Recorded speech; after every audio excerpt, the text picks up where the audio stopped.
Jaya Radha Madhava Kunja Bihari Jaya Radha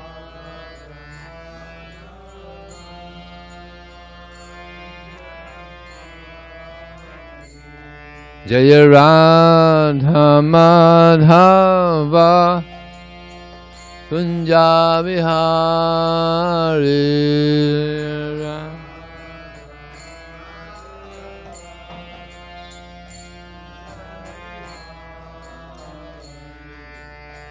Gopi Janna Vallabha Girivana Dari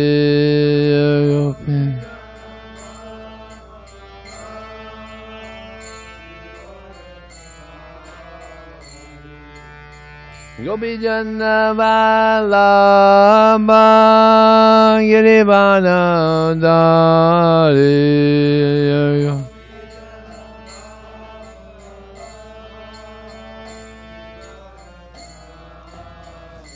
Jaya Radha Madhava Kunja Vihari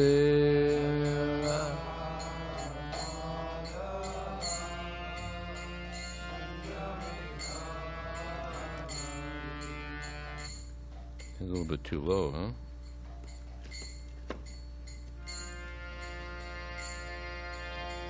Gopi Janna Vallabha Girivana Dari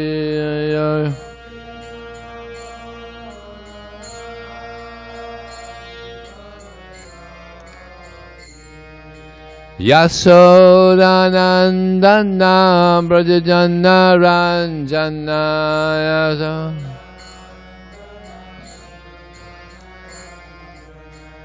Yasodanandana Brajajana Ranjana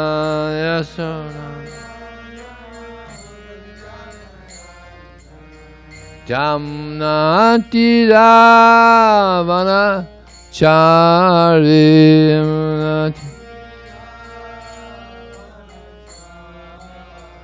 Jamuna Tiravana Chari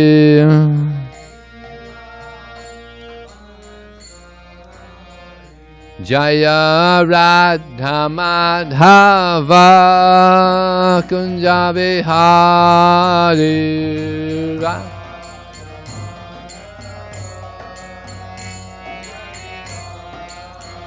Jaya Radha Madhava Kunja Bihari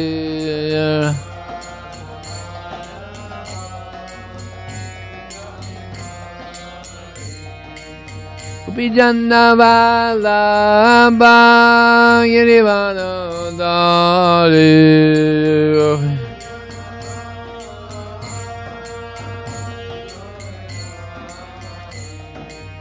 Gopi Janna Vallabha Girivana Dari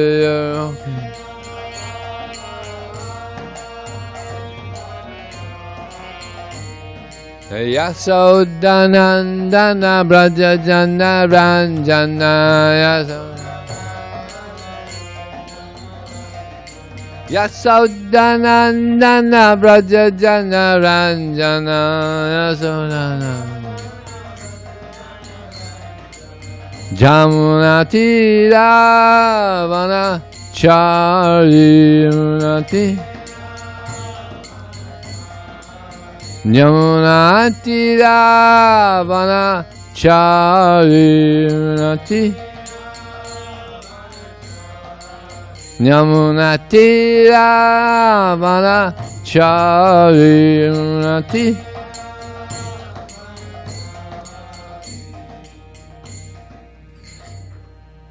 Cham Vishnupad Paramahamsa Prabhupada Asatasa Dashi Srimad, His Divine Grace, Srila A.C. Bhaktivedanta Swami, Srila Prabhupada Ki, Ananta Gota Vaishnavina Ki Jai, Namacharya Srila Haridas Thakur Ki Jai, ISKCON Founder Acharya Srila Prabhupada Ki Jai, Prem Tika Hoshi Krishna Chaitanya Prabhu Nityananda, Shri Advaita Gadadhar, Shivasadi Gaur Bhaktivinoda Ki Jai, Shri Shri Radha Krishna Gopinath Samakun Radha Giri Gopuram Ki Jai.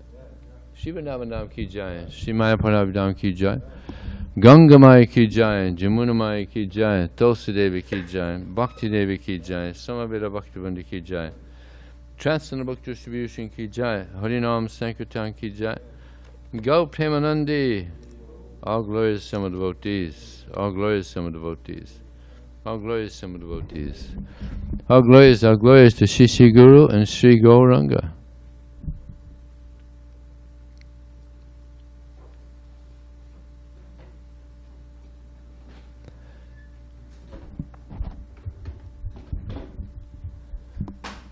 Hare Krishna.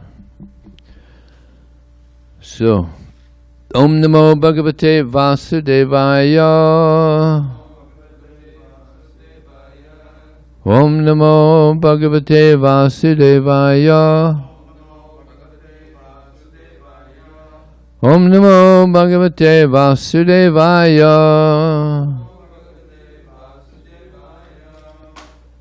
So this morning we read from the Srimad Bhagavatam, Canto 5, Chapter 5, text number 1. Very famous verse.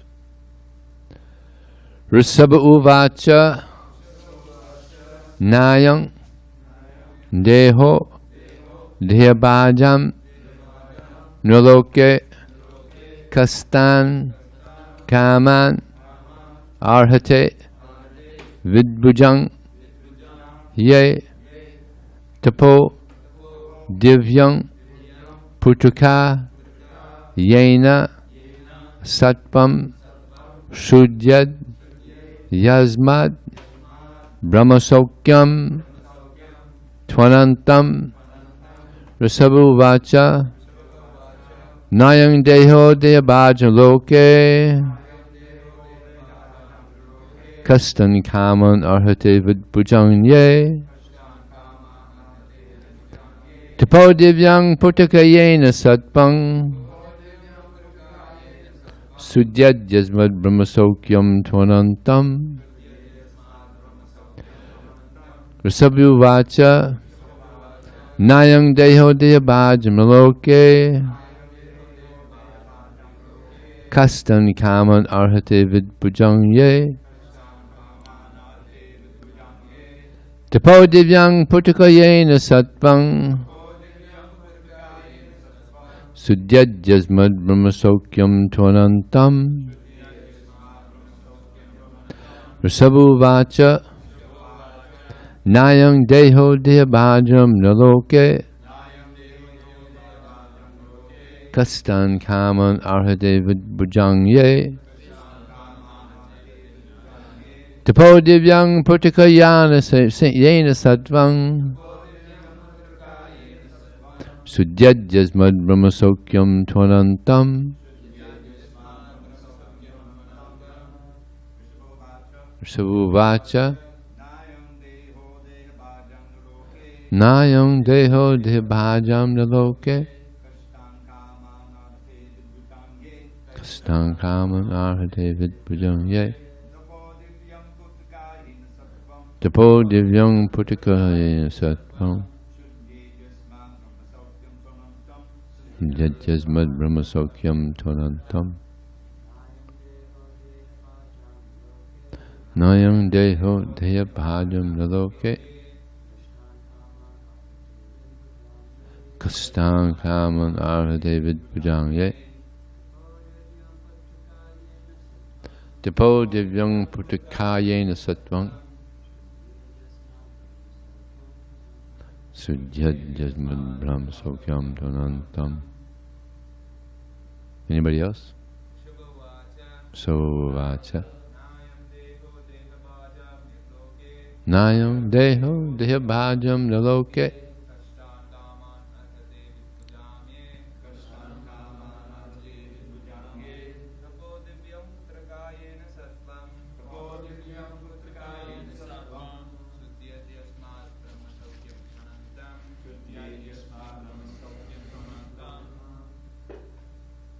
Rsabhadeva, Lord Rsabhadeva said, Na not.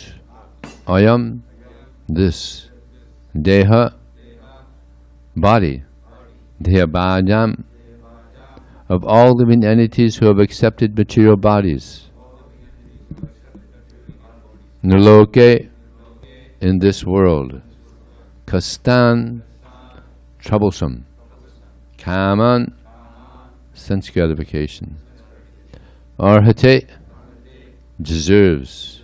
Vitpujam, of stool leaders. Ye, which.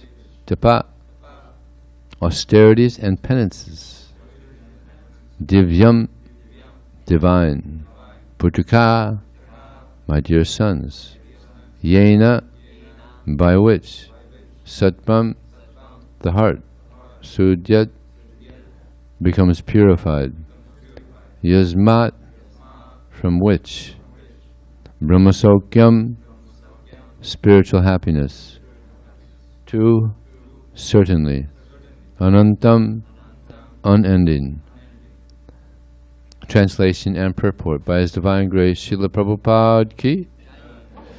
Lord Rsabhadeva told his sons, my dear boys, of all the living entities who have accepted material bodies in this world, one who has been awarded this human form should not work hard day and night simply for sense gratification, which is available even for the dogs and hogs that eat stool.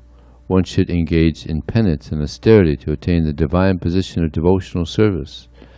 By such activity one's heart is purified, and when one attains this position, he attains eternal blissful life, which is transcendental to material happiness and which continues forever. Purport. In this verse, Lord Rsabhadeva tells his sons about the importance of human life. The word dehabhak refers to anyone who accepts a material body, but the living entity who is awarded the human form must act differently from animals. Animals like dogs and hogs enjoy sense gratification by eating stool. After undergoing severe hardships all day, human beings are trying to enjoy themselves at night by eating, drinking, having sex, and sleeping.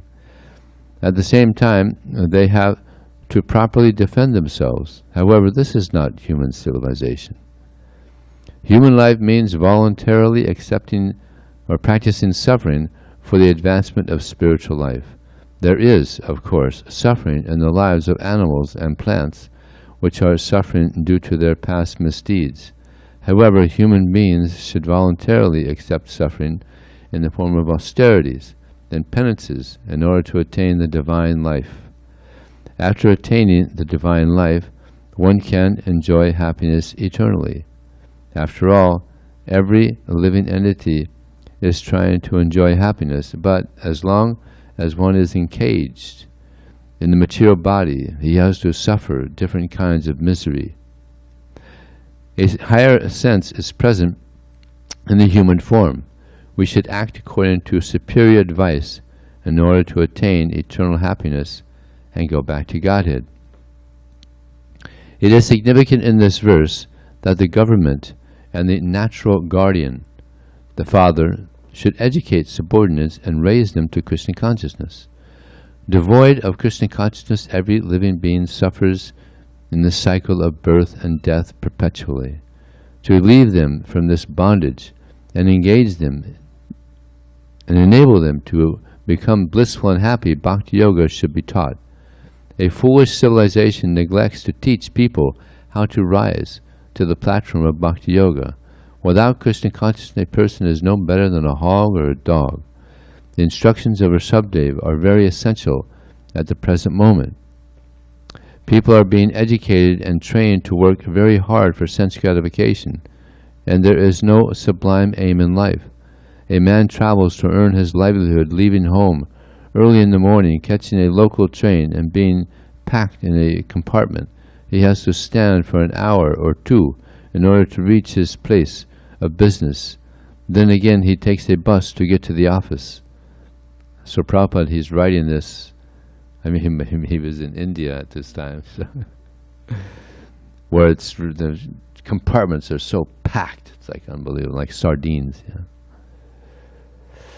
At the office he works hard from 9 to 5, then he takes 2 or 3 hours to return home. After eating, he has sex and goes to sleep. For all this hardship, his only business, his only happiness, is a little sex. Yanmai tanadi grihamedi sukham hitu jam. Srimad Bhagavatam 7:9-45. Rsabhadeva clearly states that human life is not meant for this kind of existence, which is enjoyed even by the dogs and hogs. Indeed, dogs and hogs do not have to work so hard for sex. The human being should try to live in a different way and should not try to imitate dogs and hogs. The alternative is mentioned. Human life is meant for tapasya, austerity, and penance. By tapasya, one can get out of the material clutches. When one is situated in Krishna consciousness, devotional service, his happiness is guaranteed eternally. By taking to bhakti-yoga, devotional service, one's existence is purified. The living entity is seeking happiness life after life, but he can make a solution to all his problems simply by practicing bhakti-yoga. Then he immediately becomes eligible to return home, back to Godhead, as confirmed in Bhagavad-gītā 4:9. Janma karma chame divyam evaṁ yo vetti tattvataḥ tyaktvā dehaṁ punar janma naiti Arjuna. One who knows the transcendental nature of my appearance and activities does not, upon leaving the body, take his birth again in this material world, but attains to my eternal abode, O Arjuna.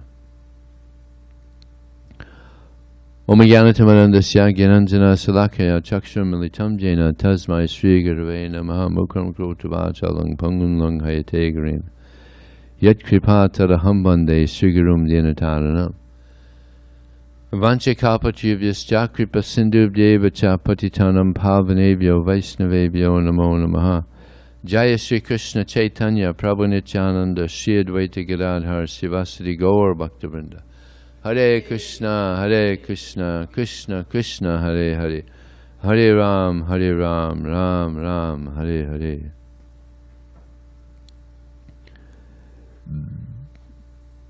Srila Prabhupada, he told of a man who was working quite hard. He would leave early in the morning, like Prabhupada says here in the purport. He would work and then he'd come back late and his son would be asleep. So after the boy was 4 years old, the boy,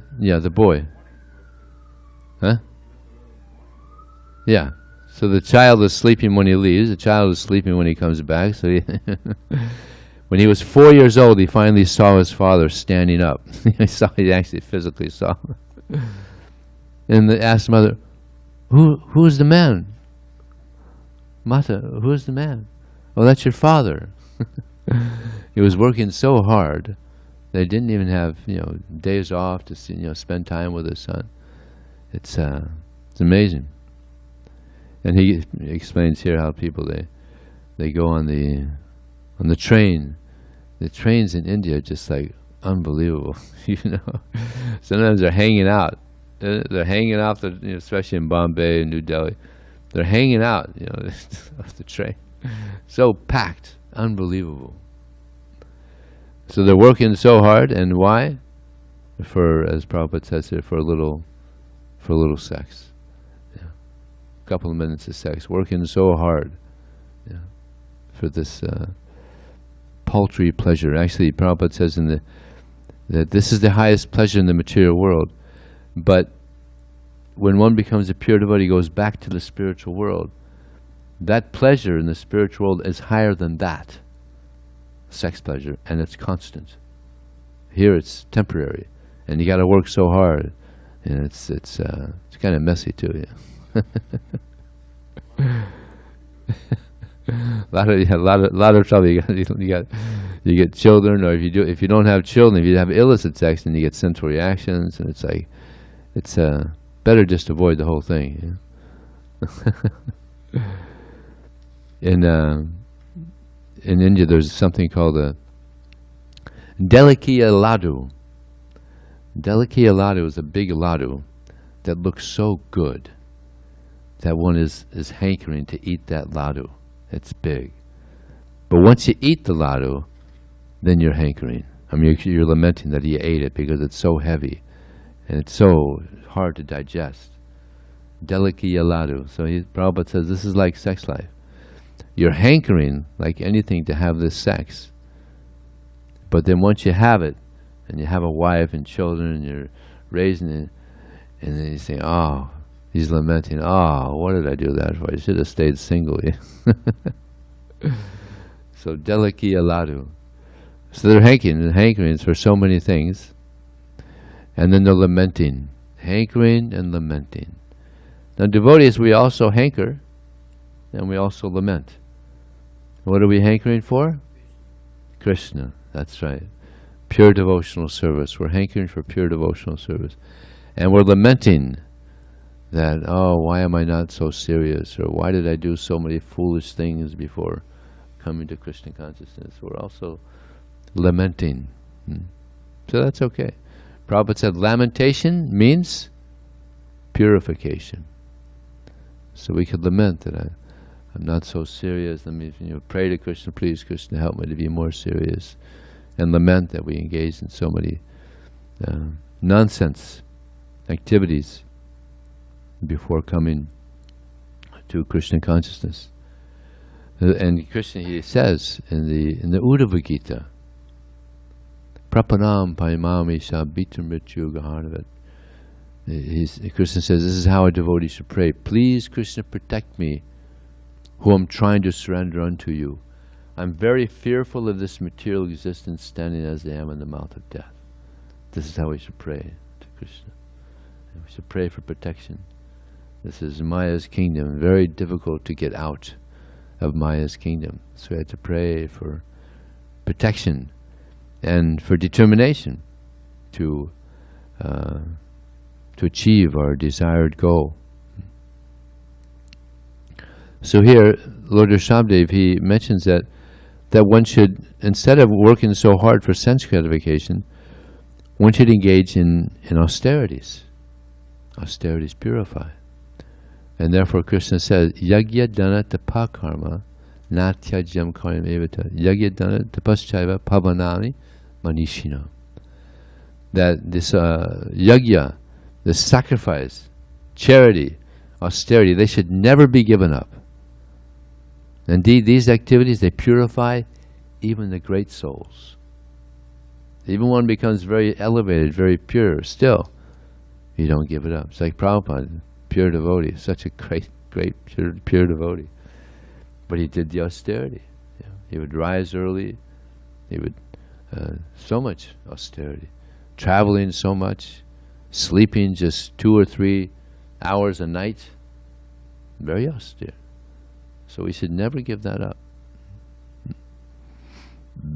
In the beginning, austerities are sometimes difficult, just like rising early in the morning.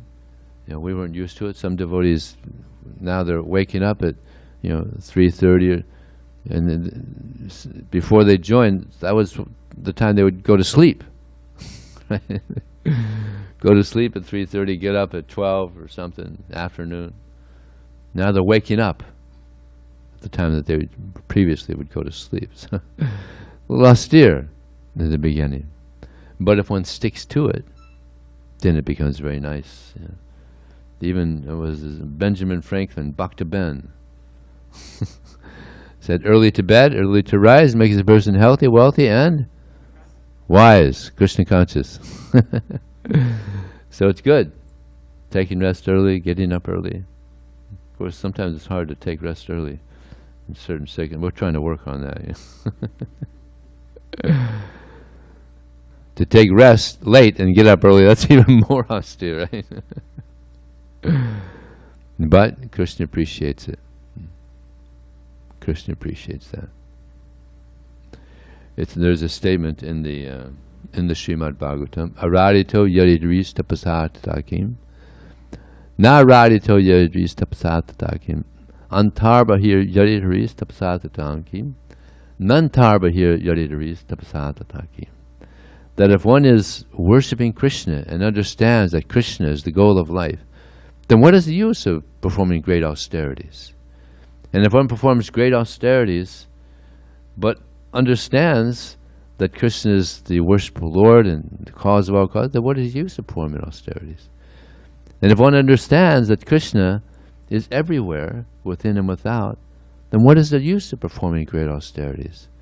And if one performs great austerities, but doesn't come to the realization that Krishna is everywhere, within and without, then what's the use of performing so many austerities?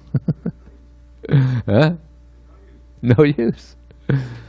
So the goal is to be Krishna conscious. That's the purpose of our performing all these austerities, to think of Krishna, become a devotee of Krishna. And if that isn't the result, then very unfortunate. Of course, whatever we do in the service of Krishna, it's there eternally. Neha bikramanasosti pratyavayana vidyate svapamyasya dharmasya trayate mahatovya. Any endeavor in this way to please Krishna, it's there. Krishna sees it. It's in our eternal spiritual bank account. But the goal is to achieve that Krishna consciousness. And Krishna, he wants us to be Krishna conscious. Tesam evanakam partham aham ajnana jantava. Krishna, out of compassion for them, I, dwelling within their hearts, destroy with a shining lamp of knowledge the darkness born of ignorance.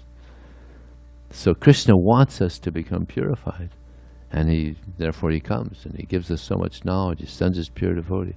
He wants us to be pure again. He wants us to be happy again. And if we don't take this seriously, then again we'll go back to our old ways, to our evil tendencies. There's an interesting pastime of Prabhupada.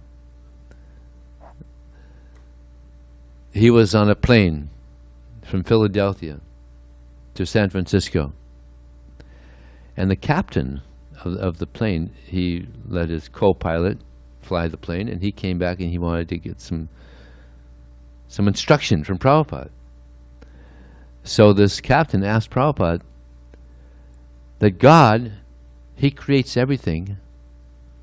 Why is there evil? He's the creator of everything. Why does he allow evil? So Prabhupada is so brilliant. He said,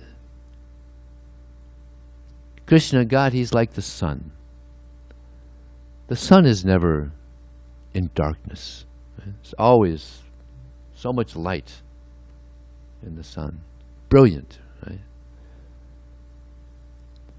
And we also, when we're facing the sun, we're in light. We're facing the light. We experience that light. But if we turn our back to the sun, then we're in darkness. So when we turn away from God, then that's where the evil comes from. We choose to turn away from God, and then we're in the shadow. That's where the evil is. Brilliant, brilliant answer. And he said that for God, everything is good. Just like the chest is the goodness, the pious, and the back is the evil. But for Krishna, there's no backside. He's completely pure. And then the captain asked another question: how do we attain peace? Prabhupada really liked this captain. He's very intelligent. He's asking very good questions. How do we attain peace? So Prabhupada said that God, he's creating everything. So he's the enjoyer. He's the proprietor. He owns everything. And he's the enjoyer. He owns everything, so he's the enjoyer of everything. Everything is meant for his pleasure. He gave the example, just like a wealthy man, he may build some big factory for making something and making a lot of money. So he's the owner of the factory. He's the enjoyer of the factory. So Krishna, he owns everything. So everything is meant to be for his enjoyment. So he's the proprietor. He's the enjoyer and He's the friend. He's always thinking of everyone's welfare. This is God. He's the friend of everyone. So if you could understand these three things, he said to the captain, God is the proprietor, He's the enjoyer, and He's the friend of everyone, the best friend of everyone. So this is the reality. Bhoktaram yagatapasang sarvalokam maheswaram surang sarvabhutanam gyatvam shantim richati. So this is the reality. And Prabhupada says, I found in a purport, Prabhupada says that Bhagavad-gītā is a river of nectar flowing from the mouth of Krishna. It's a river of nectar flowing from the mouth of Krishna. So nice. So many amazing instructions are given in the Bhagavad-gītā for our upliftment. And if we just hear nicely, if we just chant nicely, then we can connect with that most sublime, supreme personality of Godhead. Bhagavan. Krishna is known as Bhagavan. He has all opulences.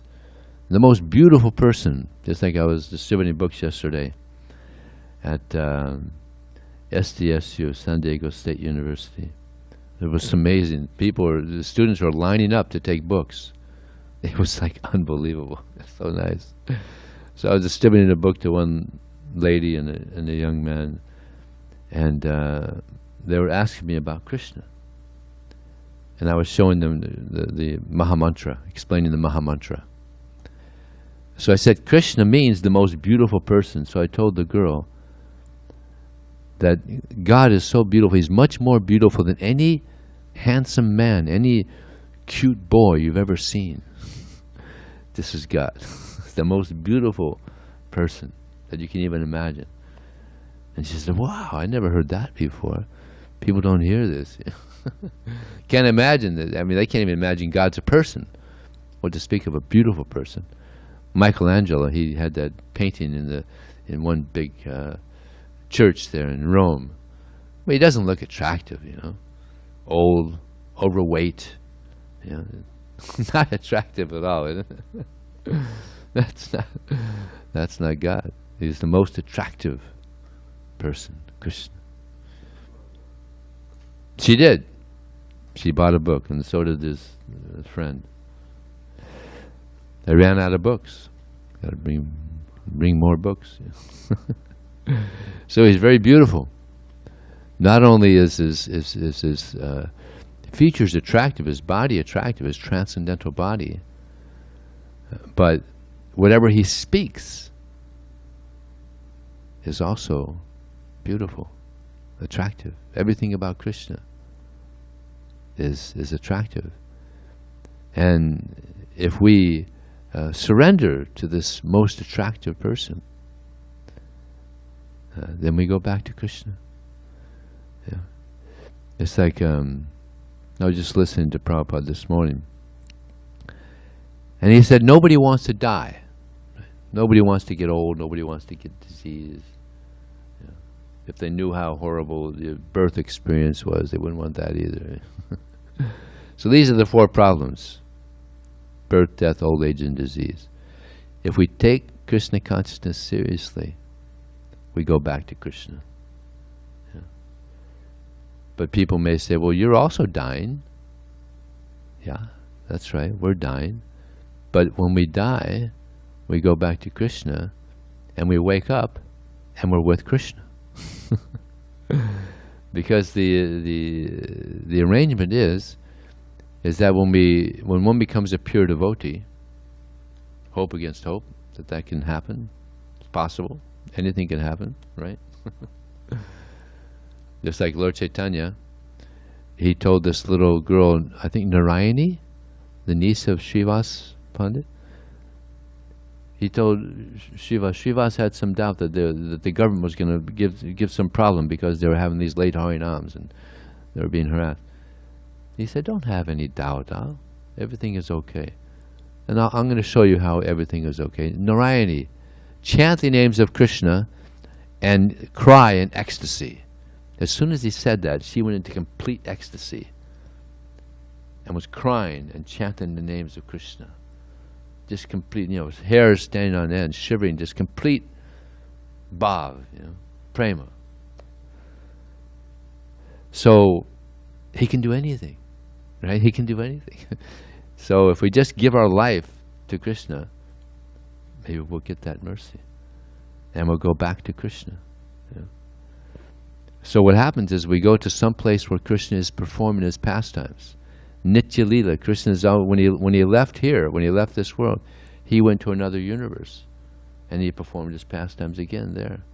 Nitya Lila, it's always going on. So we go to some place in some universe where Krishna is performing his pastimes, and we wake up, and we're with Krishna, and we're engaged in activities with Krishna, and then we go back to Goloka Vrindavan. That's the plan. Hope. And there's no death. There is no death. There's no old age. There's no disease. No anxiety. No police. No problem. No schools. No COVID-19. No universities where you have to go to school for, in schools, 12 years, 14 years of schooling. No, you have all knowledge. That's the nature of the soul. Eternality, knowledge, and bliss. It's all there. You have eternal happiness, you have complete knowledge, bliss, everything is there. So yeah, we just have to devote ourselves very firmly to the lotus feet of Krishna, and he'll help us. I was just thinking this morning when I was reading the purport, Prabhupada is such an intelligent person. He's so intelligent. I mean, just the examples he comes up with is just like phenomenal, just amazing. And so devoted to Krishna. Just like Prabhupada, when he was in India, he would go with devotees to holy places. And sometimes the pujari there would ask, who's the leader? They don't know.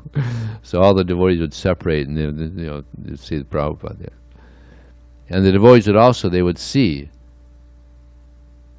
practically, Prabhupada would go to these holy places, and he would just go internal. Such respect, such love for Krishna. None of the other devotees would go internally like that, like Prabhupada. He actually had great love for Krishna, and that's why he did so much. He was just acting for Krishna. That was it. That was his life, just acting for Krishna, mainly to save us from this material life. Go back home. So yeah, this is the kindness of a pure devotee, and that was there also in his spiritual master, in Bhaktivinoda Thakur. Yeah, we're just inconceivable how fortunate we are. If they had not come and given us this mercy that they've given, where would we be? We'd be out there also just rolling around in the mud of material life, suffering, committing sinful activities, and ruining this human form of life. Like most people, this human form of life is such a great gift, but people are wasting it and doing what the hogs and dogs and animals are doing, just eating, sleeping, mating, and defending. So Prabhupada has come, Krishna has come to give us some guideline. Like the Bhagavad-gītā, it's a guideline for the human form of life. It guides the human being to our ultimate, to our highest destiny of going back home, back to Godhead. So therefore Prabhupada expressed so much, Bhaktisiddhanta Saraswati Thakur expressed so much the importance of distributing this knowledge. And Bhaktisiddhanta Saraswati Thakur, he emphasized it so much that there was one temple. He had 64 temples. It's the most prominent movement in India at the time when he was there. There was one temple where he had the printing press in the temple room, because he knew Krishna would be so pleased to hear the printing press, the books being printed, because that means the knowledge is being distributed. Yeah. Therefore it's called the Brihat Mridanga, the great Mridanga. You know, here you could hear the Mridanga nicely, and maybe 100 yards away you could hear it. But this Mridanga, the books, I had the experience. I used to distribute books in the airport for maybe, 14 years, 16 years, something like that.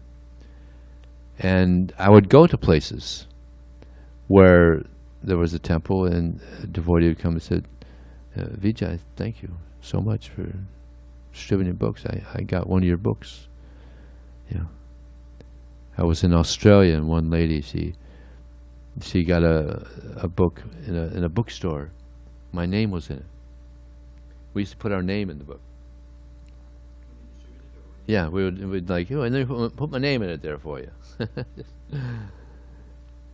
And she said, yeah, I found it at a bookstore, and I read it, and now I'm a devotee.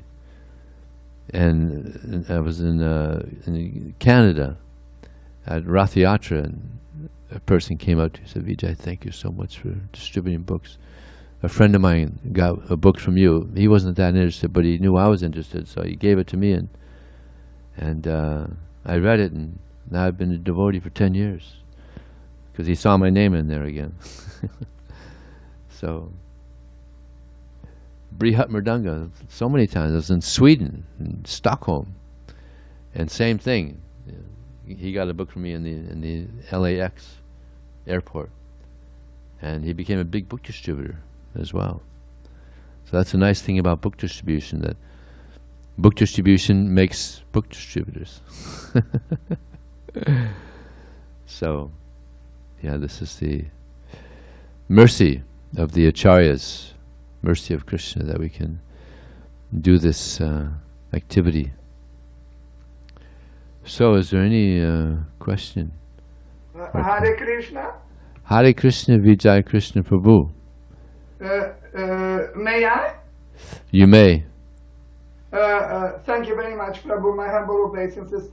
The quote from the translation is, quote, one who has been awarded this human form, end quote. So my question is related to the word awarded. This word inspires me to say the following. An award is something that it is not delivered to a person who was not there acting in such a way in order to deserve to win the award.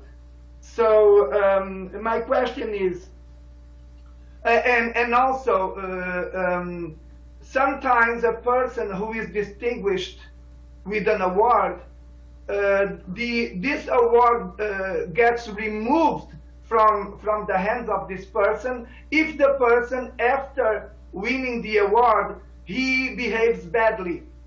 So my question is, what is it that I should be doing in order to not lose the award related to the human form of life that I have now? Because you know that in Bhagavad-gītā, Lord Krishna says, if after getting the human form of life you act like an animal, you will be awarded with the body of an animal in your next life. So we can lose the human form of life at any moment, in a car accident, anywhere, at any moment. So my question is, what is it that I should be doing in order to not lose the award which was given to me, and this award is the human form of life? Chant Hare Krishna very attentively. And read Srila Prabhupada's books very attentively. If you do these two things, then you'll also very attentively engage in devotional service. It's all about being very attentive. Therefore, one of the great offenses that we commit, that's one of the ones that we very difficult to overcome, is inattentive chanting, inattentive hearing. So being attentive in whatever we're doing in our service to Krishna is so important, can't be emphasized enough. If we do everything we're doing attentively, then Krishna will also be attentive to us. If we're inattentive to Krishna, He's going to be inattentive to us. Just like an example is given of, imagine you're in your room and you hear a knock. You hear a soft knock in your room, and you turn your head. Maybe there's something there, but then you don't hear anything. And then you hear another knock, and then there's definitely somebody there. And then you hear an urgent knock. You know someone's there. So if we're like, if we chant, sometimes attentive, sometimes not, it's like a little knock. Krishna shows some attention there. And if we're a little more attentive, then Krishna shows. But if we're really intensely chanting the holy name, very attentively hearing the holy name, hearing Srila Prabhupada's books, attentively engaged in devotional service, being very attentive in the details. Prabhupada said this is devotional, being very attentive in the details of devotional service. Then Krishna sees our attention is focused. He becomes very attentive to us. Of course, He's always wanting us to grow spiritually, but we also have to want to grow spiritually. And the more we want to grow spiritually, the more we really surrender to Krishna, then He gives Himself. Yeyatamam papadyante. All of them, as they surrender unto me, I reward them. That's the reward. Yes, Vijay Prabhu, so one of our worst enemies could be there being a lack of enthusiasm? Lack of enthusiasm, yes, that's another. If we're not enthusiastic to serve Krishna, then we're not being attentive in our service to Krishna. They go hand in hand. If we're attentive in our desire to please Krishna, then we'll be enthusiastic. If we're not attentive, then where's the enthusiasm going to be? It's not going to be there. Thank you very much, Prabhu. Hare Krishna. Hare Krishna. Thank yes, you, Vijay. Bhakti Tyler. So the instruction here is to not enjoy like the dogs and the hogs materially. And we have common phrases where we say, look at that person eating like a hog, or look at that person being a dirty dog. Pigging out. And they're enjoying themselves, those animals, when they're doing those activities. That's what they don't realize, that they are sense enjoying. To them, that's an enjoyable activity. The instruction given to the sons is to practice penance and austerity, which we know in the beginning isn't enjoyable. And people, if they don't know to do that, don't really naturally do that, because it is uncomfortable and not that enjoyable to do.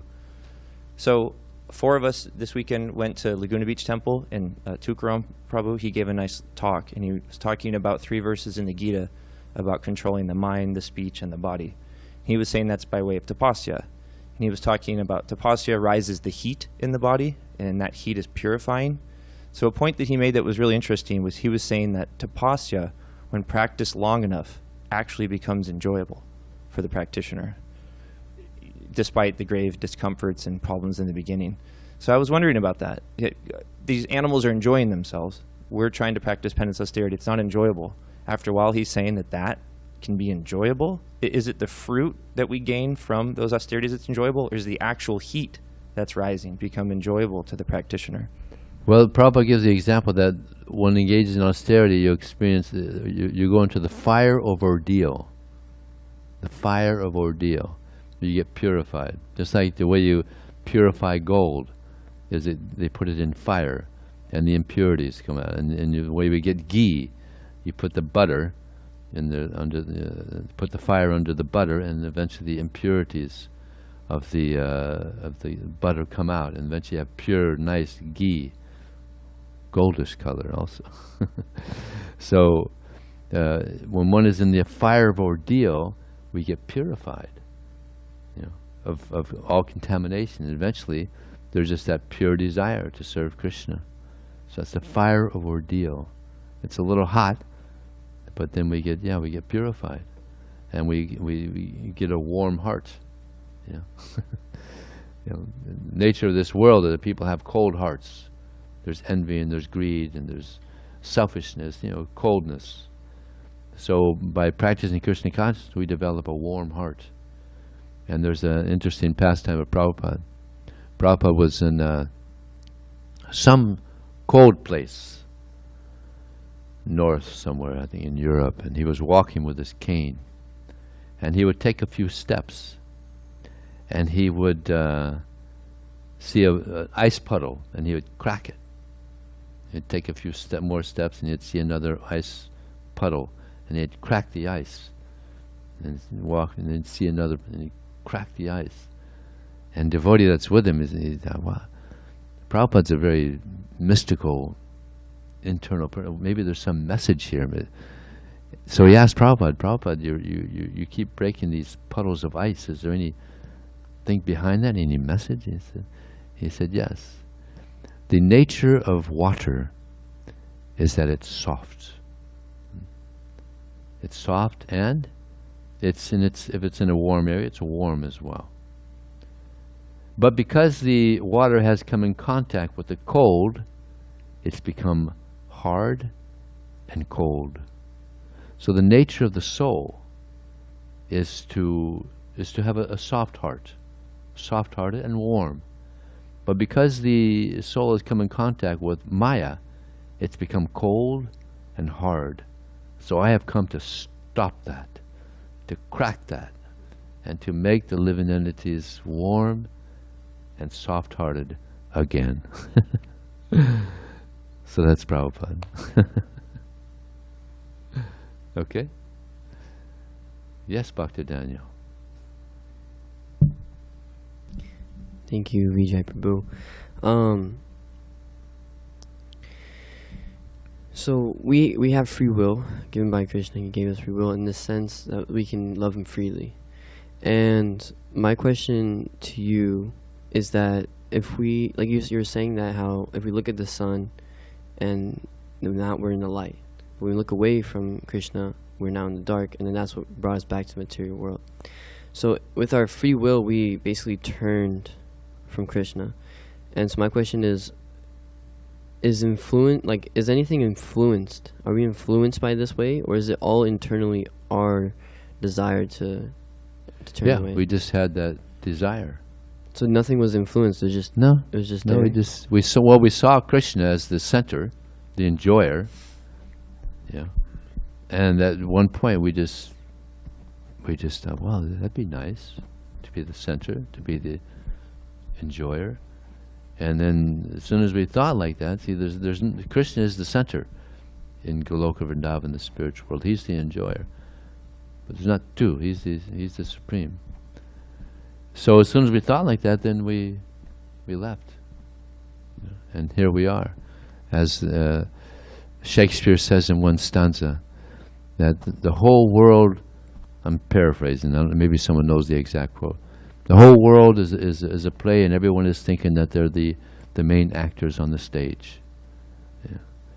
So that everybody is trying to be God, basically. Yeah, we're paying a big price for that one little mistake. But that's the price. So the influence was Krishna originally, because we saw, and then we were... Yeah, I could say. Yeah, but it was our mistake. Our mistake, Yeah. Most don't make that mistake. Just like here in America, there's about 2 million prisoners in jail. But most people, how many people are in the what about 360 million or something? Something like that. So most people don't make that mistake, although they could. So yeah, most souls don't make that mistake. We are unfortunately some of those souls that made that mistake. But we can correct ourselves. It's like the prisons are called correctional facilities. So this temple is also a correctional facility where we're trying to learn again. Krishna is the Supreme and we're the servants. We're trying to become good citizens again in Krishna's kingdom. Not easy, but possible. Okay? Okay, thank you very much. Srila Prabhupada ki. Yeah.